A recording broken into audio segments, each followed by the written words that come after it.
Welcome to the Handyman Pros Radio Show. Home improvement and maintenance tips from the pros. Welcome to the Handyman Pros Radio Show Action Edition, where we feature feedback from you, our listeners. I'm here with my old buddy Larry. And Larry, what's been going on? Oh, John, it's been a great week in the handyman business. Just been busy, but looking forward to the 4th of July, which is just right around the corner. Here. Yeehaw, right? So having some good time. So actually got an email from Will. Will is up in Cape Cod, and he said, I've got this old grill. He said, what do I need to do to refurbish this old grill? Yeah, and right. I said to myself, I just did that myself, and I think you just did that as well, didn't you, John? I did, and it's one of those things. It's one of those things to this point is that you get some of these grills and they get old, okay, and then it's what are you going to do with it, right? Kind of sounds like the handyman. Yeah, they get old, all broken down, old and broken down. And you kind of look at these things, and a lot of people start to just throw them away, and they're perfectly fine. Because you can replace the parts in them, and I had just done this, and I finally bought a stainless steel grill, but the inside, the burners, they claim that they're stainless steel, they burn out, and I'll probably replace those things, maybe once every 2 years. Right. So I had just done that.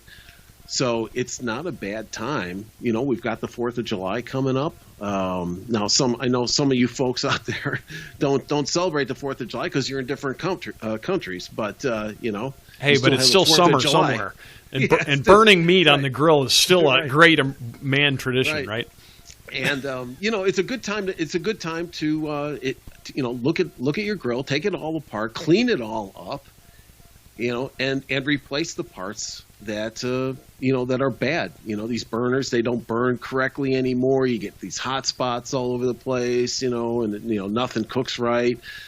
And basically I just did that. I scraped the whole thing out, cleaned it all out, took all the burners, replaced all those, just everything. And did you replace the grills?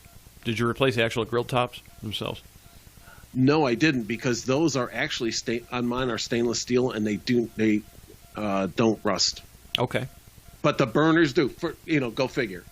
Everything else. But I used to do that. I know exactly what you're talking about, and you can go get new grates and the little tents and things like that. But now it works like a brand new grill again, and I'm all happy about it. So and I think. Let's just have a quick discussion. So exactly what is a grill, right? So, really very simply, it's a way for in most cases, they're gas, or they could be charcoal as well, I guess, but there's a heat source, right? And it's a grill is a device to burn yourself on. It's a device to burn yourself on. That's right, to light fireworks off of.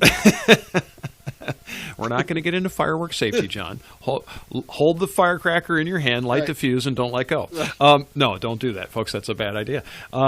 But anyway, so it's a heat source up underneath the grill, basically up under literally a grill, right? And what we're talking about are gas grills, where you have either a propane or a natural gas bottle, and it usually runs from the container or from the house. It runs through a regulator right into the grill, and then the grill ignites the burner up underneath it. It's basically like your gas stove. It lights the burner, usually heats up metal plates of some sort, or it could heat up briquettes. It just depends. There's a couple of different ways that they do it. Heats it up, and then that creates the heat to create your grill. And what happens is that a couple of things happen.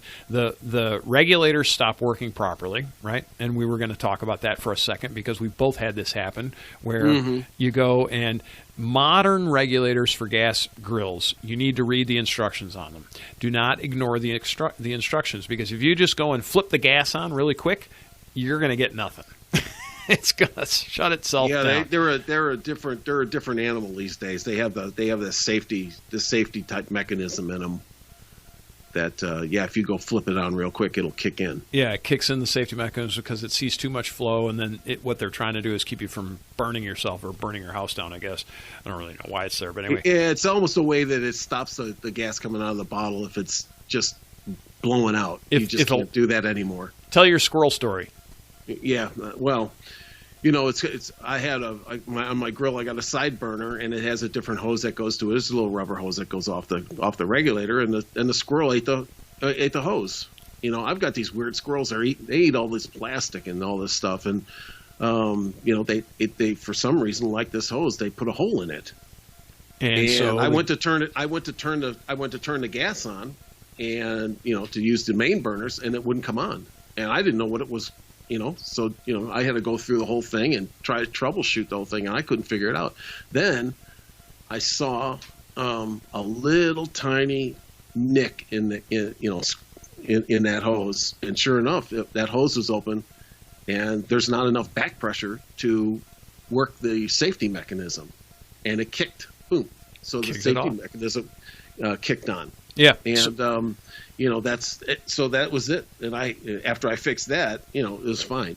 But these are the kind of things that and you're absolutely right. These new regulators these days can really kind of throw you a curveball. Yeah, they really can. And so just be aware that it's not necessarily that the grill is bad. Could just be the regulator. So the regulator is just basically a rubber diaphragm also, too. And they get bad, and you can replace the diaphragm. You can replace you can replace every single part of the grill. Everything on a grill is replaceable. So just because it's, old doesn't mean it necessarily has to be thrown out. I mean, gosh, John, you and I had been thrown out many years ago if it was just because we were old. Yeah. Yeah. So, all right. And with that said, we want to wish you all a wonderful summer and a great 4th of July. And if you do have any questions or concerns, send us an email at questions@handymanprosradioshow.com. Join our Facebook group at Handyman Pros, or you can leave us a voice message too on our website. You can go up to the right-hand corner, drop us a voice message, and we will talk to you next week. Ladies and gentlemen, if you've enjoyed this podcast and have derived some value from it, here's 4 things you can do. 1, tell your friends about this podcast. 2, hit subscribe on your podcast player. While you're there, leave us a review.